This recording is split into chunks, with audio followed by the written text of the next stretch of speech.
Muy bien, buenos días a todos. Bueno, mi nombre es Gustavo Mausel, soy decano de la Facultad de Ciencias Humanas y copresidente de AISAP Argentina junto a Roberto Canay. Hoy estamos iniciando la quinta webinar que llevamos adelante y es un gran placer presentar a un hombre de la casa, como es el doctor Antonio La Palma. Antonio La Palma es catedrático en diversas universidades, jefe del Departamento de Psicología Comunitaria de la Universidad del Museo Ser Argentino, es un docente reconocido y probablemente el mayor reconocimiento que tiene es el de sus alumnos. Por tanto, esperamos mucho lo que él tiene para decirnos y, como siempre, en estos espacios vamos a abrir al final de la presentación de Antonio un espacio para las preguntas. Bueno, lo escuchamos a Antonio cuando quiera. Bueno, ¿me escuchan bien ahí, Gustavo? Bueno, buenos días a todos y todas. Estamos por un problema de conexión en anonimato visual y bueno, y la condición que compartimos todos es la de distanciamiento social. Bueno, muchas gracias por esta posibilidad de participar de esta conferencia. Yo la he ordenado en tres momentos. La primera, un poco poder pensar y poder mostrar, digamos, desde dónde hablo, que en este sentido sería la perspectiva de la psicología comunitaria y cómo se trabaja en el tema de las adicciones en el campo comunitario, especialmente en los modos de intervención, basado en dos aspectos fundamentales, como son la participación y el empoderamiento. Con algunos ejemplos. La segunda parte va a estar relacionada con las limitaciones que tenemos porque no podemos trabajar cara a cara en un territorio concreto, circular y juntarnos con los vecinos. Digamos, ¿qué hacemos en el momento del distanciamiento social, en el periodo de la cuarentena? Y en este aspecto, traer cómo en algunos lugares se está trabajando utilizando la red que permite el WhatsApp.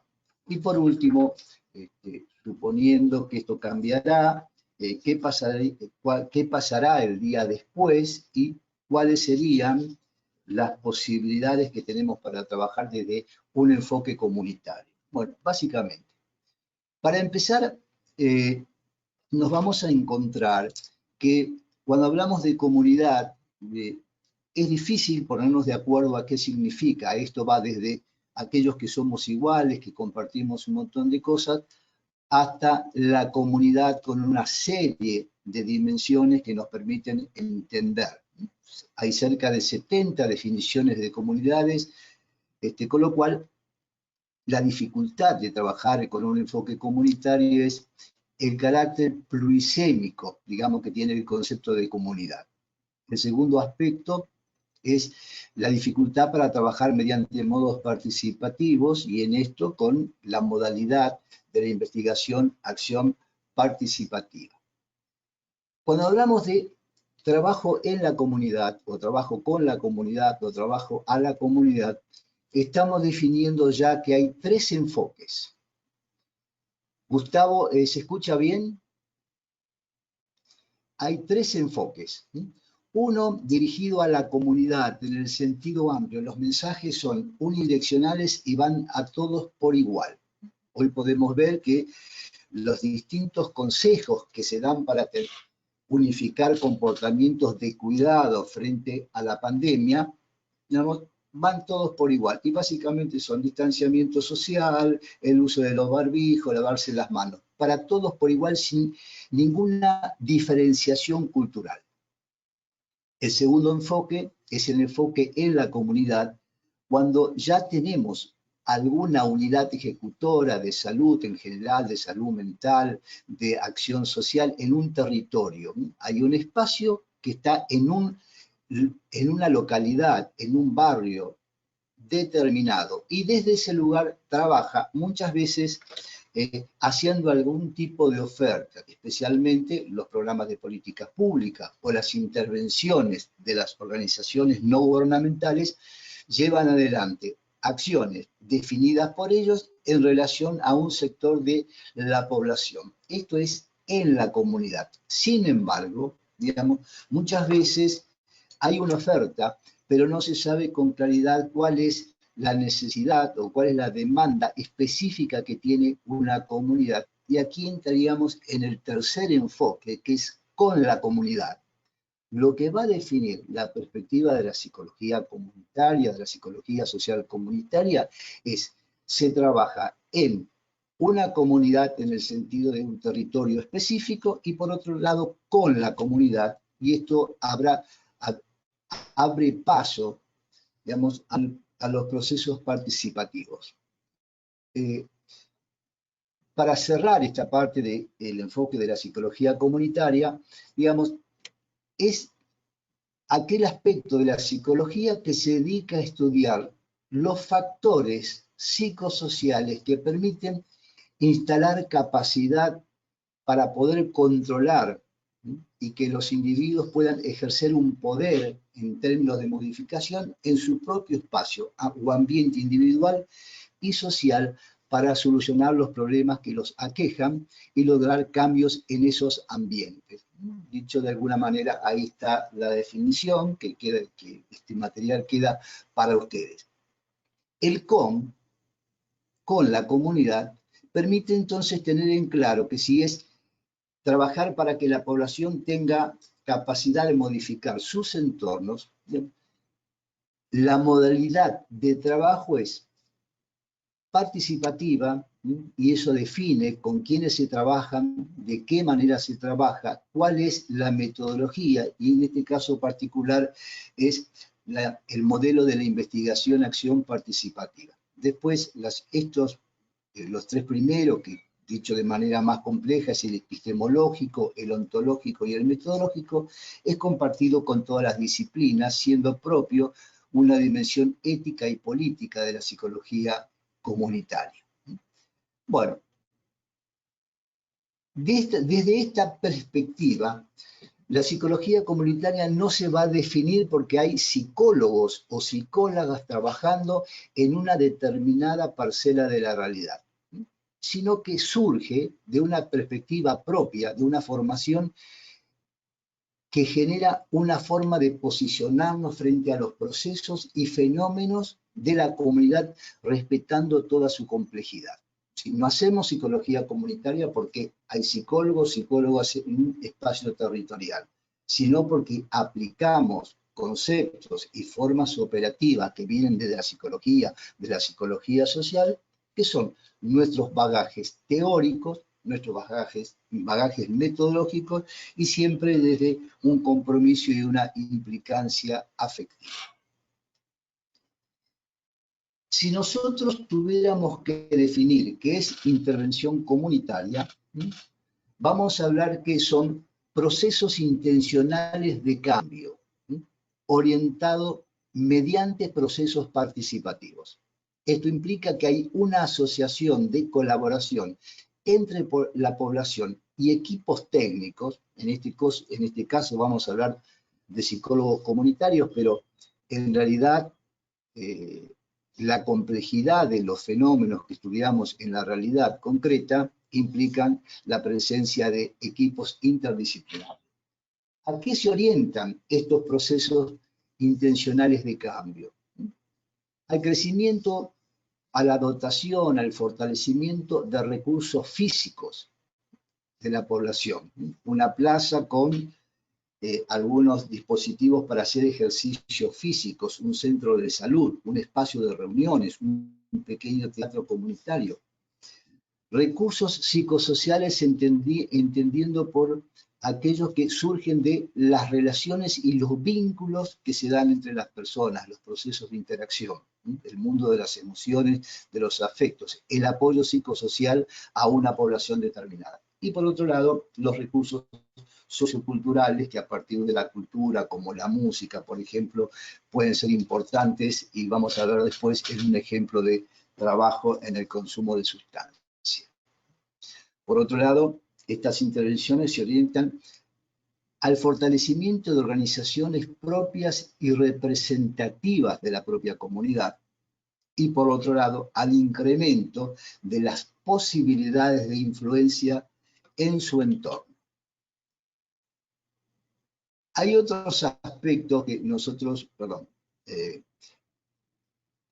que debíamos considerar, que desde el punto de vista psicosocial los procesos de intervención se orientan a facilitar el análisis crítico y procesos de acción colectiva que llevan en muchos casos a la modificación de sus propias representaciones sociales, el rol que tiene un grupo en la sociedad y el valor de sus propias acciones para transformar aquellas condiciones que muchas veces desmovilizan, marginan y excluyen, de las cuales son parte.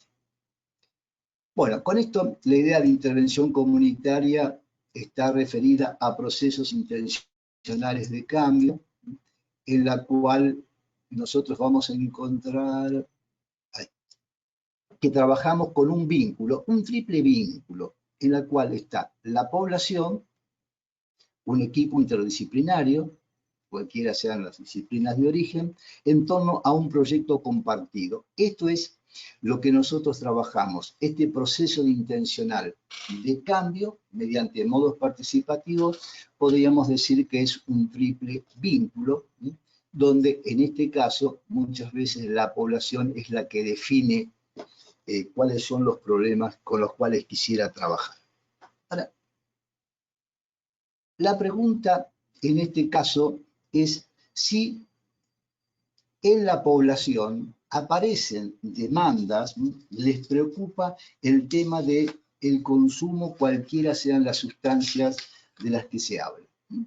Bueno, yo les voy a mostrar un ejemplo basado en el diagnóstico participativo con una técnica que se llama técnica de graficación colectiva. Acá hay un dibujo hecho por los vecinos en un barrio con muchas dificultades de recursos, es lo que se suele llamar una población vulnerable, ¿sí? Donde está de alguna manera el barrio cercano a una ruta, la carencia de una escuela, la presencia de una iglesia, ¿sí? No hay escuela secundaria, ¿sí? Yo estoy pasando acá la flechita, acá sí hay escuela primaria, falta una plaza, y acá a la izquierda hay una jeringa, donde con esto la población está diciendo que además ellos tienen un problema que tiene que ver con el consumo de sustancias de diversos tipos. Cuando nosotros hablamos de diagnóstico, simplemente a nivel de trabajo con la gente es poder responder en el inicio 4 preguntas. ¿Qué pasa? ¿Por qué pasa? ¿Cómo nos afecta? Y cómo vamos a buscar o cómo vamos a tratar de encontrar una solución. Entonces, problemas, causas y consecuencias es lo que dispara un diagnóstico. En este punto de vista, esto lo voy a pasar, vamos a ver en concreto una técnica de trabajo que se llama técnica de graficación colectiva. Es una técnica participativa riquísima para hacer un diagnóstico con esta particularidad que es la presencia de y con la comunidad. Básicamente, la técnica tiene determinados pasos. Esta es una fotografía tomada en un barrio donde la población está discutiendo cuáles son los problemas que tiene el barrio. En particular, aquí, el tema a trabajar era la contaminación ambiental, pero vamos a ver después qué otra información da este diagnóstico. Situación en un día de primavera, trabajando en la calle, ustedes sí pueden ver el entorno, es un barrio de clase baja, digamos, y están en el periodo de la discusión grupal. Básicamente es el pequeño grupo de discusión, trabajando cara a cara, discutiendo, y la fotografía está puesta porque vean los rostros, cómo expresan a través de la sonrisa, las actitudes. Digamos, la gente está contenta trabajando cuáles son las situaciones que ven como problemáticas y que quisieran cambiar. Una vez que el grupo discute, digamos, lo que se hace es, se le solicita que este esta discusión la puedan plasmar en un dibujo colectivo. Por eso la técnica es graficación colectiva. Durante un periodo de 50 minutos, una hora, dibujan y después uno da cuenta de estos procesos. Y acá tenemos uno de los participantes que ya tiene puesto en el pizarrón el dibujo que hicieron y por debajo están los diseños previos que hicieron para hacer este dibujo. Acá lo vemos con detalle. ¿Cuáles son las cuestiones que aparecen en este dibujo?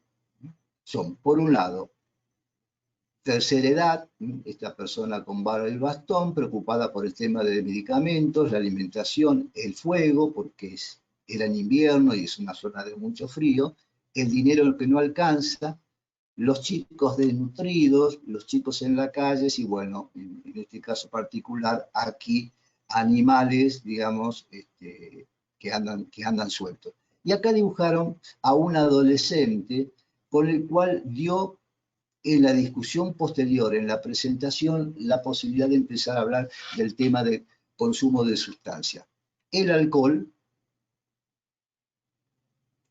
y marihuana, un porro, un cigarro acá, y bueno, quiénes son los participantes y acá quiénes participaban, las organizaciones que participaban de este dibujo. Esta que es más oscura, pero después vamos a recuperar una parte, el grupo ha puesto, por un lado, situaciones de contaminación ambiental. Este es un corazón que está fragmentado por una garra. Acá están hablando de la división, digamos, de la sociedad entre ricos y pobres. Acá una figura difusa, que es el poliladron, que representa el tema de la seguridad e inseguridad. Y por otro lado, esto que ahora lo vamos a ver ampliado, el tema de las adicciones. Si vamos a este detalle, nos vamos a encontrar nosotros ya que en algún lugar de esa ciudad nos encontramos con grupos de jóvenes que están fumando, que están bebiendo, que hay jeringas y botellas tiradas en la calle, y acá una adolescente embarazada. Cuando hablamos de recursos socioculturales al principio, este dibujo que fue hecho por los vecinos nos permitió vincular, además, digamos, cómo en la cultura, con el tipo de música que ellos escuchan, podemos trabajar el tema de las adicciones. En este caso particular de la Argentina y de una provincia como es la provincia de Córdoba, los jóvenes trajeron una canción de la Mona Jiménez, que es un cantautor popular importante de la Argentina, y trajeron una canción que se llama La novia blanca. Y la novia blanca es aquella novia que mientras más pura, más blanca, más te enamora y más te mata. Bueno, acá tienen al costado una de las estrofas, que es una novia blanca que se fracciona gramo a gramo en la balanza. Yo quiero mostrar con la técnica de graficación y los dibujos, por un lado, cómo salen, digamos, la problemática del consumo de sustancia en el trabajo comunitario, cómo el dibujo permite después hacer un proceso de discusión y de reflexión acerca de la problemática, cuál es la población, qué es lo que se está haciendo, qué es lo que desearían. Y aquí hay experiencias en las cuales los jóvenes mismos se organizan para tratar de prevenir o reducir el consumo de sustancias en sus propios pares. Aquí, de las experiencias que yo tengo y en relación con algunos de los dibujos, los jóvenes valorizan la música, valorizan los grupos musicales, valorizan las comparsas, estos grupos que se organizan para el carnaval y que ensayan casi todo el año como una red para la contención de adictos. Un ejemplo era que para ingresar a ser parte de una de estas comparsas, de estos grupos que se presentan en el carnaval, La primera regla era que no se podía ingresar a los ensayos si estaba bebido, si había bebido, no quiere decir que estuviera borracho, si tenía olor a marihuana o si había alguna señal que hubiera consumido alguna sustancia. Establecieron sus propias normativas, estos procesos de influencia social normativos. Lo hicieron ellos a partir de la discusión desencadenada por un dibujo que hicieron ellos y la discusión posterior de qué les pasó. Bueno, yo quería traer con esto, de alguna manera, dos cuestiones. ¿Cómo podemos trabajar con la música? Los mismos chicos van diciendo, los mismos jóvenes señalan, digamos, cuáles son las canciones que de alguna manera estimulan o hablan del tema del consumo de sustancias y hacen un listado de cantautores que son importantes para ellos, donde a través de las canciones cuentan o dan posibilidades de trabajar el tema de las adicciones en general. Bien, esto es una parte diagnóstica. Acá tenemos un recorte también de otro dibujo, donde, bueno, acá tenemos dos adolescentes, ella está embarazada, acá tenemos el pitillo, el pucho de marihuana. Bueno, alrededor de esto se desencadena un proceso de discusión grupal para que sean los propios participantes quienes identifiquen las posibilidades de trabajar con los problemas que se presentan en el campo del consumo. El otro punto importante, una vez que tenemos el dibujo, la discusión, el dibujo, la presentación, es la georreferenciación. Poder señalar por parte de los participantes dónde están ubicadas esas problemáticas y eso es volcado en un mapa para tener por parte de los participantes claramente un diagnóstico de dónde se ubican los problemas, es decir, cuál es la esquina donde estos jóvenes del dibujo anterior se reúnen a fumar, por ejemplo. Después, el trabajo posterior es a verificar cuánto de esto es realidad, porque los datos que se aportan a través del dibujo tienen un alto contenido afectivo. ¿Qué quiere decir esto? En el dibujo y en los comentarios todos los jóvenes se drogan. Sin embargo, cuando vamos a ver los lugares y después se va triangulando la información de los vecinos con otros datos, vemos que esto no tiene esa dimensión. Pero esto facilita la posibilidad de algunas cuestiones. Incorporar desde la población en el trabajo, en el consumo, un enfoque preventivo. Dejo que detrás y parte son equipos trabajando con los jóvenes, que son equipos de carácter interdisciplinarios, pero este tipo de diagnóstico es el punto de partida para la participación, para poder generar compromiso, involucramiento y el empoderamiento, ¿sí? La instalación de capacidades, digamos, en la población, en los jóvenes, individuales, grupales, organizacionales y comunitario, para poder ejercer algún tipo de influencia en el consumo de sustancias. Por otro lado, es muy importante poder pensar que hay una condición esencial para que esto funcione, que es la intersectorialidad. Es el reconocimiento que muchas veces las soluciones que nosotros queremos hacer dependen de la participación de otro sector. Doy un ejemplo alrededor de esto. En un consejo de salud local, en una reunión donde se trabajaba de qué manera incorporar a los pacientes jóvenes que salían de una comunidad de tratamiento, incorporarlos ya a la vida real, a la sociedad, había un grupo que quería dedicarse al deporte. Con lo cual, bueno, en toda la discusión había un club que los podría acoger, que los podía recibir para que ellos llevaran adelante su proyecto personal. Bueno, en ese consejo consultivo, el día de la reunión, donde se trabajaban varios temas, entre ellos la resocialización o la incorporación a la vida comunitaria de los jóvenes, bueno, estaban las iglesias, comisiones de fomento, algunos clubes deportivos, y uno acepta trabajar con los jóvenes. Sin embargo, en la reunión apareció que en ese club no era conveniente enviar a los jóvenes. ¿Por qué? Porque la barra brava vendía droga.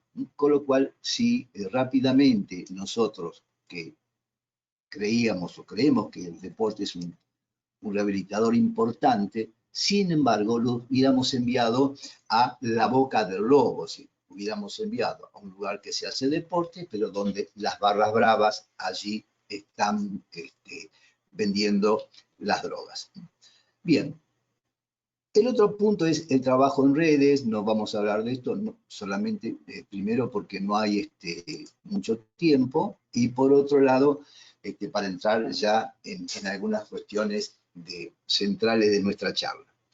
Acá tenemos otro dibujo que lo pongo como ejemplo de intersectorialidad. El tema es la contaminación ambiental. Dejando los detalles, digamos, el grupo de esa fotografía que ustedes vieron tiene clara conciencia que la contaminación es algo de una escala planetaria, no es algo que solo le acontece a ellos. Sin embargo, en el mapa han dibujado el nombre del barrio y lo han ubicado aquí en una localidad de Buenos Aires, como para saber que, bueno, ellos están ahí y que ahí, en ese lugar, hay una serie de elementos que tienen que ver con la contaminación, por ejemplo, el dengue, la carencia de servicios de salud, y otros medios como son los semáforos, familias numerosas, etcétera, viviendas precarias. Pero ¿dónde aparece la intersectorialidad? Porque por un lado dicen, necesitamos cloacas. Bueno, es correcto, tiene que ver con la contaminación, pero quisiera detenerme aquí en este sector. El costado izquierdo, si lo están, sí, visto de frente sería el izquierdo, con algunos dibujos. Acá vean que hay dos jóvenes y dice Mari, cocaína, Paco, hay botellas con un vaso. Aquí ha aparecido, digamos, el tema del el consumo de sustancias. Por otro lado, si seguimos avanzando, acá alguien dice, soy un inútil, se pregunta, y han generado con esto algo relacionado con la violencia de género. Expresaron en el dibujo la situación de violencia de género. Y por otro lado, acá al final, esta persona que está triste, que dice desocupado, y para que no haya dudas que está desocupado, en el dibujo dibujaron un martillo, una pala, una piqueta, y dicen herramientas sin uso. Estos puntos, el consumo, la violencia de género y la desocupación, no son aspectos que estaban en la consulta de cómo trabajar con la contaminación. Sin embargo, aparecieron, eran algo que a ellos les preocupaba. Bueno, y el equipo no solamente tiene que trabajar con el objeto de la consulta, la contaminación, sino que tiene que hacer las derivaciones o establecer las relaciones necesarias de aquellos que trabajan con el consumo de sustancias, las políticas públicas o no públicas, en la perspectiva de género y la desocupación. Con esto quiero mostrar la potencialidad, la sinergia y todos los elementos que entran en un diagnóstico cuando puede ser expresado en un documento. Que en este caso el documento es un dibujo. Después esto se procesa y se pueden hacer documentos de varias hojas. Pero este ya es otro cantar. Bien, volvamos al tema de aquí ahora en este contexto de la pandemia. Hay un punto que es cuando yo pensaba en las problemáticas actuales, me vino la imagen de un cuento de Andersen, El rey desnudo. No lo puedo ver, digamos, no puedo ver por un problema de la cámara, quiénes son ustedes, las edades, ¿no? Pero sin embargo, deben haber escuchado de pequeños, o aquellos que son padres, deben haber leído a lo mejor alguna vez a sus niños, El rey desnudo, un cuento de Andersen. Básicamente, no lo voy a contar, pero trata de un par de sastres, que son unos pillos, que convencen a un rey que tienen unas telas tan maravillosas que solamente pueden ser vistas por las personas que son inteligentes y no son tontas. Bueno, el rey supuestamente es vestido con esas telas, él se ve desnudo, sale a pasear para mostrar sus telas, sus vestidos, pero no se atreve a decir ni la población que está desnudo, porque si dicen esto, son pocos inteligentes, van a ser tomados por tontos. Ningún rey quiere ser tomado por tonto. Sin embargo, un niño en algún momento señala y expresa que el rey está desnudo. Bueno, para asombro de todo, más allá de los valores y el mensaje de ese cuento, se me ocurrió pensar que la pandemia actual ha desnudado a la sociedad y básicamente ha dejado de manifiesto, y es algo que es importante para el trabajo posterior, cuando salgamos de este periodo de la pandemia, es el tema de la desigualdad, de la falta de equidad en el uso de los recursos, del financiamiento. Y ahí convergen de financiamiento, programas de tipo económico basados en la restricción de gastos, y en particular en el campo de la salud y la educación. Por otro lado, de los componentes que estamos viendo que confluyen hacia el lado de los mayores efectos de esta pandemia, tienen que ver en lo que se denomina la población vulnerable, caracterizada por la falta de infraestructura, por la informalidad laboral y por otro lado también el hacinamiento. Bueno, este es un dibujo que yo quería mostrar en relación a este momento, que es un dibujo donde muestran una villa miseria con casas muy precarias, falta de agua potable, el agua la tienen en tanque que se la lleva un camión, la falta de infraestructura, esta es una letrina precaria, donde en esa letrina precaria conviven las famosas huertas comunitarias, y una familia numerosa, donde hay un chico tomando biberón sentado entre las moscas, dos chicos jugando. Este pequeño que le han hecho una pancita, le han hecho un abdomen prominente, es el dibujo, expresa el tema de la desnutrición infantil.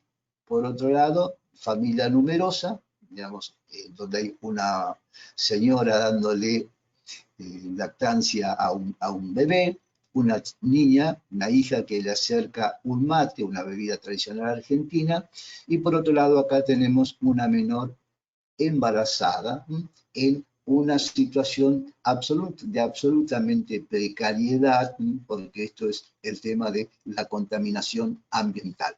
Bueno, en realidad yo quería poner esta transparencia, esta fotografía que tiene que ver con lo que la pandemia ha desnudado. Bien, ¿qué es lo que pasa con esto? En realidad se han juntado en este momento tres elementos importantes simultáneos. Por un lado tenemos la incertidumbre en el sentido de que nuestras certezas, todo aquello conocido que ordenaban nuestro sentido de relacionarnos y comprender nuestro mundo, es absolutamente inestable. Han desaparecido las certezas y por lo tanto tenemos un alto contenido de incertidumbre. Si nosotros vamos a, de alguna manera, algunos antecedentes de la psicología social, se me ocurría pensar que los escritos sociales de Freud, cuando él trabaja el malestar de la cultura, en realidad hoy el malestar en la cultura estaría en su máxima expresión, porque el malestar de la cultura se refiere a tres fuentes de sufrimiento humano. Básicamente, el primero tiene que ver con los poderes superiores de la naturaleza, de la cual no tenemos defensa cuando esto aparece, el coronavirus. Por otro lado, la fragilidad de nuestro propio cuerpo. Y el tercero, las dificultades o las difíciles regulaciones de las relaciones mutuas que se dan al interior de la familia, el Estado y la sociedad. Por otro lado, el segundo aspecto importante de destacar son los cambios temporales muy rápidos, en la cual desde marzo hasta ahora, o desde abril hasta ahora, según los países, han aparecido, han irrumpido de manera muy rápido distintas formas de interacciones sociales. El teletrabajo, el aislamiento social obligatorio, la imposibilidad de desplazarse de un lugar a otro.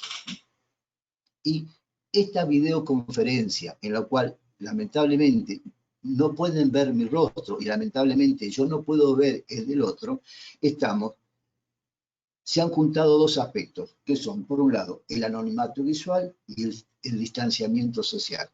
Y el tercer aspecto, estos cambios tan rápidos generan un caos, no un caos en el sentido de desorden, sino el caos del tema desde el punto de vista de la teoría del caos, donde es difícil predecir o obtener resultados en la realidad y que estos puedan ser anticipados. Por otro lado, el tercero, digamos, la complejidad de las situaciones que debemos atravesar implican una necesaria y rápida puesta en vigencia de nuevas habilidades sociales y rutinas, digamos, para generar nuevos aprendizajes y dar respuesta a las situaciones que estamos viviendo. Esto se relaciona de alguna manera con el rey desnudo. Bien. Si toda nuestra forma de vincular estaba relacionada con formas de interacción social cara a cara en espacios compartidos, muchos de estos quedan solamente algunos de ellos. En el lado izquierdo de la filmina vamos a encontrar muchos de los procesos que habitualmente se dan cuando compartimos espacios con otros. Sin embargo, hoy podemos tomar tres para poder trabajar en el mundo virtual.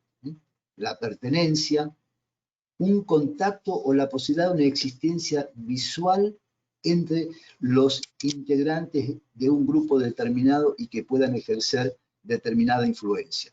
Bueno, ahora no tenemos contacto visual, tenemos un contacto anónimo en lo visual, pero estamos teniendo de alguna manera un contacto virtual, una interacción virtual. Esto es suficiente. Y por otro lado, una cultura en común con significados compartidos. Si estos tres aspectos, incertidumbre, complejidad y caos, son parte de lo que estamos viviendo en este momento, esto configura un traumatismo social. Sí, que es un evento que irrumpe e interrumpe nuestras modalidades de intercambios de manera imperativa y propone modalidades subjetivas que tienen sentido en función del acontecimiento del evento. Y aparecen aspectos que son de desorganización, que se pueden fijar, que se pueden reforzar defensivamente y muchas veces confundiendo realidad social con subjetividad singular. Esta es una definición más extensa de lo que sería el momento que estamos viviendo, pero la importancia que tiene es que no puede ser visto como un conflicto patológico, sino que da la posibilidad de participar en forma activa en los propios cambios y del contexto. La percepción del sufrimiento tiene que ser incorporada como experiencia de vida. Y por otro lado, la posibilidad de seguir imaginando y encontrar alternativas. En este momento, algunos datos estadísticos iniciales, porque todo el mundo está investigando sobre estos temas. Hay muchas preguntas que se refieren a qué hacemos con la psicología comunitaria, qué se hace. Bueno, se está todo haciendo, todo es nuevo, todo es de los últimos 90 días. Cayeron todos los supuestos que teníamos.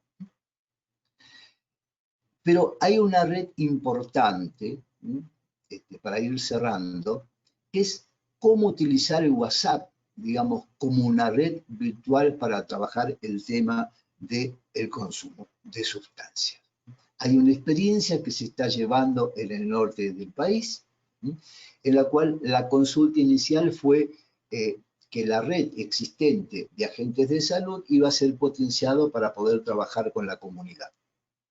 Sin embargo, caía a muy corto plazo que si los agentes sanitarios seguían trabajando en los barrios también se iban a enfermar, se iban a contaminar. Entonces, en algún momento esto iba a desaparecer. Sin embargo, cada agente sanitario, cada agente de salud posee un número de familias con las cuales se vincula por el teléfono, a través de WhatsApp, para consulta, para anunciar la visita, para cualquier situación de emergencia, cualquier situación de urgencia, está presente. Es un proceso de consulta. Aquí se da la participación en dos aspectos. Por un lado, el WhatsApp como una línea de información y también como la posibilidad de recabar información y opinión de la población. Sin embargo, esto estaba circunscrito, estaba girando alrededor del sistema de salud. Entonces, ¿cómo vincular con otros sectores para potenciar una red preventiva en relación a toda la problemática que podía tener la población? Y entonces ahí aparecen los WhatsApp de las mamis, es decir, los WhatsApp que las madres y los padres utilizan en el campo de la educación, donde circulan por aulas, por años de estudio, todas las preocupaciones y toda la información que se generan a través de lo que en algún momento circulaba como los WhatsApp de las mamis, en el campo de la educación. Entonces, la estrategia fue poder articular a los agentes de salud con el sistema educativo a través de estos WhatsApp que son de las madres, de las familias, y entonces comenzar a trabajar con información clara, concisa, fehaciente, comprobable, sobre aquellos consejos que en la primera etapa, en el primer momento de la pandemia, era necesario que todo el mundo pudiera conocer.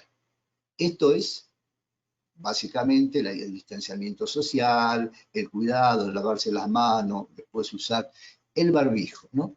Y posteriormente, esta red, a través del sistema de salud y educación, se fue ampliando a otras organizaciones de la comunidad.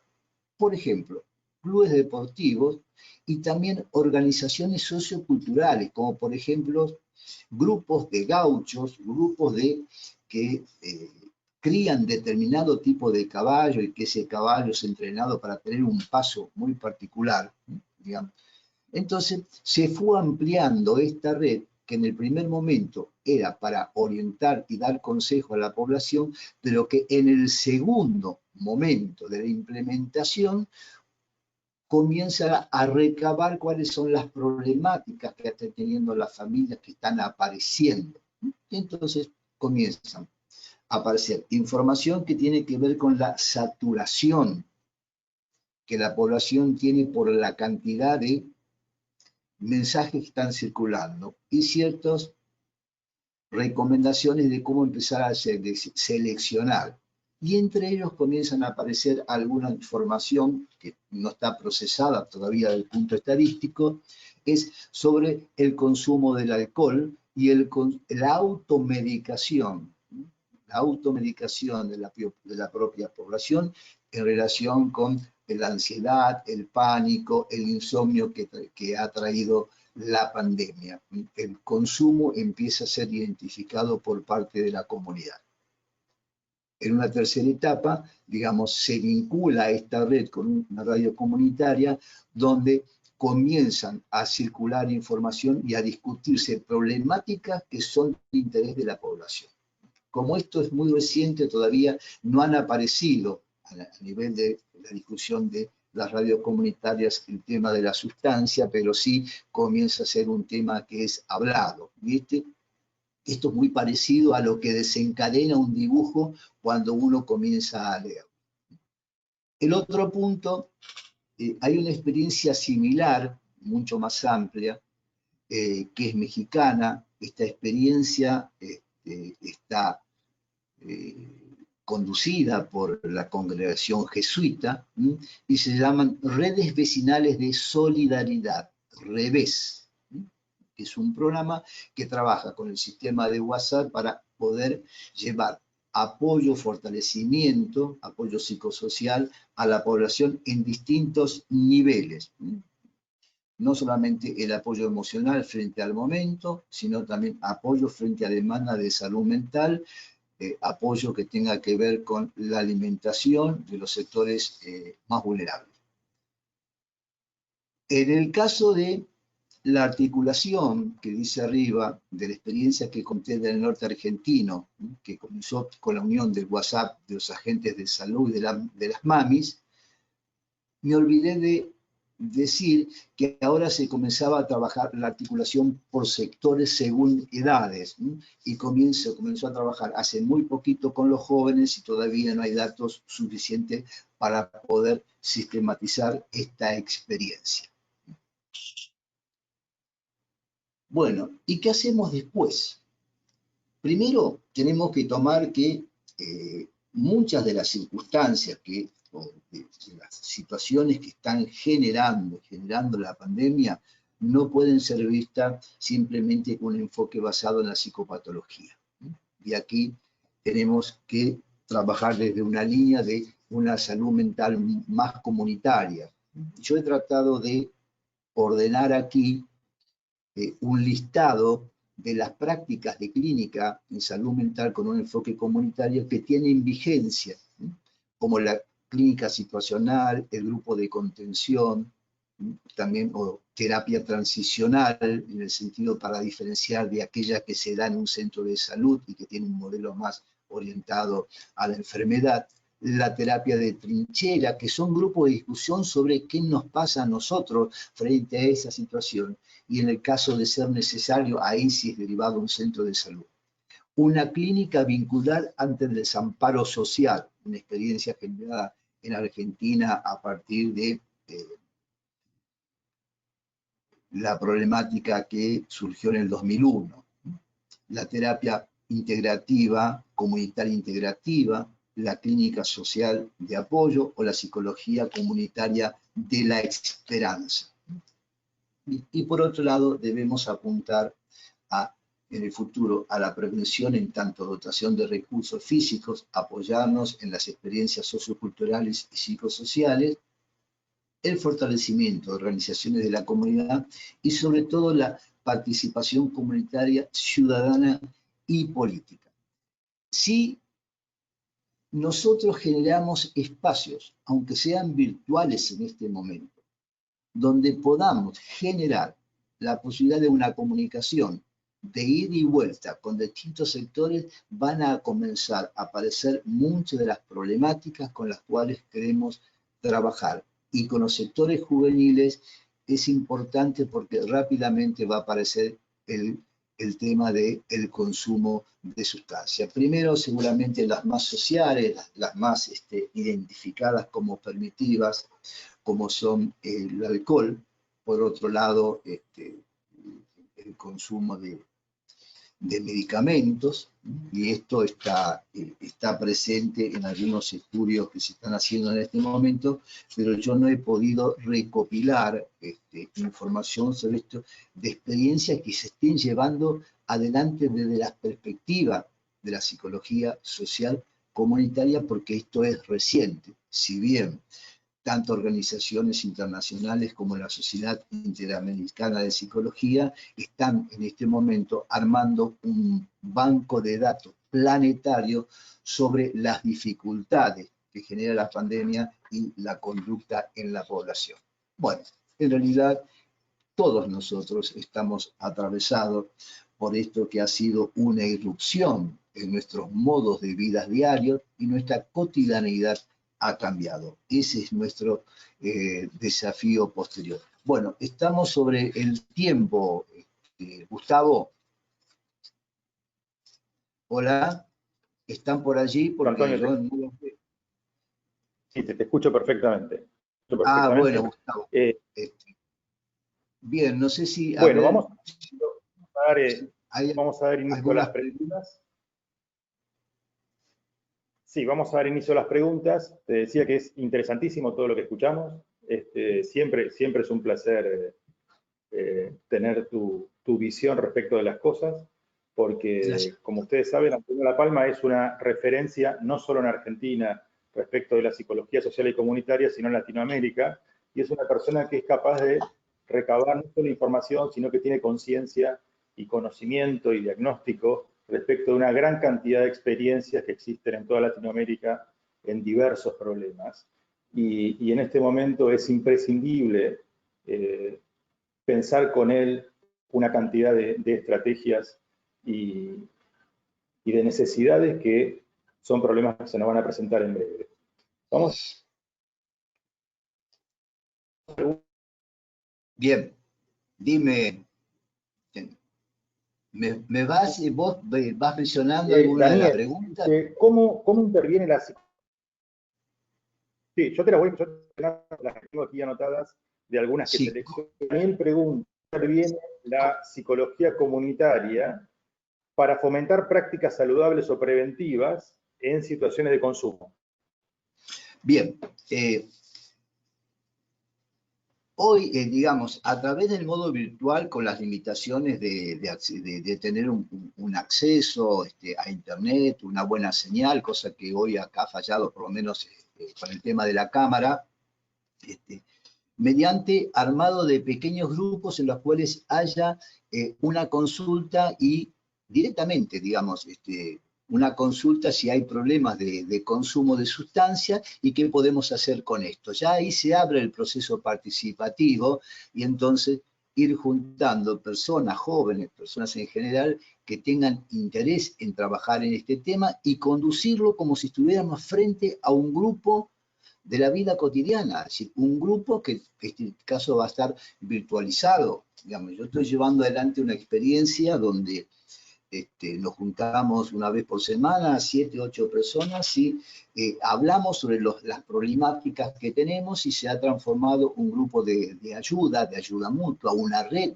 de apoyo psicosocial, por llamarlo, donde aparecen una serie de problemas a partir simplemente de la consulta. Bueno, ¿qué nos pasa? ¿Cuáles serían aquellos puntos importantes que nosotros deberíamos trabajar? Y a partir de ahí comienza la acción preventiva. Después hay ya estrategias bien claras, ¿no? Cada vez que querés prender un pucho de marihuana o cuando ya sentís que necesariamente ya tomaste varias copas de Fernet, con Coca-Cola, ¿no? Y querés seguir tomando, vos sabés que te estás pasando del límite, no es aceptable. ¿Qué podemos hacer? Bueno, practicar mindfulness y es posible transferir tecnología de respiración para que podamos tratar de prevenir y seguir aumentando el consumo del Fernet, este es un caso concreto, a través de la práctica de mindfulness, que además es fácil de transmitir si no vamos a ser profesionales en ese campo. ¿Cómo se llamaba el que hizo la pregunta? Daniel, Daniel se llamaba. Daniel, no sé si respondí. Digamos, acá hay que, digamos, con las limitaciones que genera el dispositivo de Internet, digamos, si nosotros podemos juntar grupos, lo podemos hacer. No basta con la unidireccionalidad. La unidireccionalidad sería dar consejos. Esto está bien para una primera etapa, pero ya como llevamos bastante tiempo con la pandemia, es empezar a generar procesos de consulta y que estos sean compartidos. Perfecto, Antonio. Vamos a...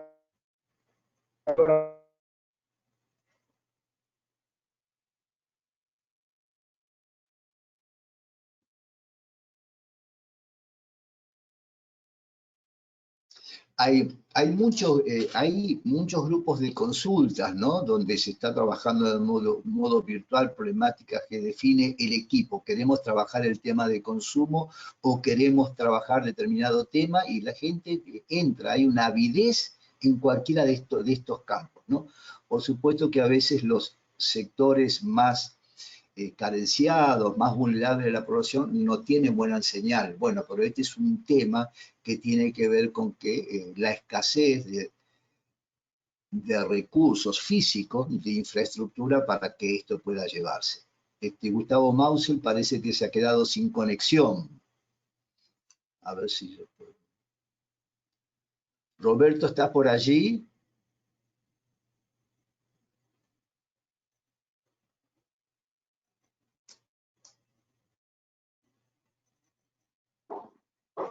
Sí, buenos días. Sí, evidentemente ha habido alguna dificultad en la conexión de de Gustavo la Mausel. conexión. Pero bueno, creo que no, no creo que se pueda recuperar ahora porque es de la red, así que ha estado muy clara la respuesta. A ver si hay alguna pregunta más. ¿Cómo abordamos la abstinencia desde la virtualidad? Es otra pregunta, Antonio. A ver si nos da el tiempo para responder esta última pregunta. Bien. ¿Cómo trabajamos la abstinencia desde la virtualidad? Digamos, si nosotros tenemos la posibilidad de tener el contacto con la persona que está en esa situación, mi experiencia, yo no soy un experto en adicciones, ¿no? El consumo de sustancia, creo que el mindfulness es una buena herramienta para trabajar el tema de la abstinencia. Ok. Y bueno, queda una última pregunta. Sí. ¿Podría darnos algún ejemplo de terapia de trinchera que mencionó que se realiza en Brasil y si cree que puede aplicarse esto en Argentina? Pregunta Eduardo. La terapia de trinchera no es la terapia comunitaria integrativa de Brasil. La denominación de terapia de trinchera es el nombre que se le da en Argentina a los grupos de contención. ¿Por qué terapia de trinchera? Porque no se da en el espacio del consultorio, se da en distintos espacios, digamos, como puede ser el club, la plaza. Digamos. Esto, terapia de trinchera, que viene mucho más de lo que sería cómo trabajamos en la catástrofe. Bueno, vamos a trabajar en el lugar donde se reúne la gente y donde nos podemos reunir, que no es el centro de salud. Después los casos que sean necesarios van al centro de salud. Miren, ¿qué sería un ejemplo de terapia de trinchera que no hablé por el tiempo? Es una de las experiencias, digamos, un centro de salud de acá, de la provincia de Buenos Aires, en Argentina, los pacientes que son dados de alta decidieron seguir manteniendo reuniones para trabajar distintos temas, ya no con la modalidad terapéutica, sino las preocupaciones de la vida cotidiana, donde transcurre su cotidianidad. Bueno, comenzaron juntándose en la plaza a través del mate, después cuando llegó el invierno en el club de barrio, que puso sus instalaciones para que este grupo se juntara, y, digamos, bajo la coordinación de algunos integrantes del centro de salud, iban trabajando las problemáticas que ellos tenían de la vida cotidiana, digamos que, para poner un ejemplo, el centro de salud, el comedor escolar, el comedor infantil o el comedor comunitario que no recibía a tiempo las raciones, el tema de algunas personas que estaban deprimidas y charlaban ahí, y ahí se veía si realmente había una causa real inmediata para estar deprimido o era algo de largo plazo que implicaba alguna derivación al centro de salud para una terapia formal. Esa es la terapia de trinchera. No sé si con esto contesto. Se trabajan las problemáticas en el aquí y ahora en donde se puede. Terapia de trinchera. Son espacios terapéuticos convencionales. Ok, bueno, muchas gracias, Antonio. Creo que ha sido muy clara la presentación, también las respuestas a estas últimas preguntas. Estamos ya sobre el tiempo, así que te agradecemos mucho la presentación, el desarrollo y la claridad. Les recordamos que el día 29 de junio a las 10 de la mañana estamos haciendo un próximo webinar con el profesor Francisco Bueno Cañigral de la Universidad de Valencia, que va a estar trabajando sobre el tema de estrategias preventivas en ámbitos locales. Él también se desarrolla en el municipio de Valencia, en España. Así que, bueno, gracias por todo, gracias también a los asistentes y nos vemos próximamente y estamos atentos a cualquier consulta. Roberto, muchas gracias por esta posibilidad de poder charlar sobre estos temas, y en el PowerPoint que les queda a ustedes, en la penúltima página hay una bibliografía que yo seleccioné y si fuera necesario mayor precisión con otra bibliografía, bueno, a través tuyo y nos intercambiamos por correo electrónico esos datos. Bueno, muchas gracias, Roberto. Buenísimo. Gracias a todos. Hasta luego. Hasta la próxima.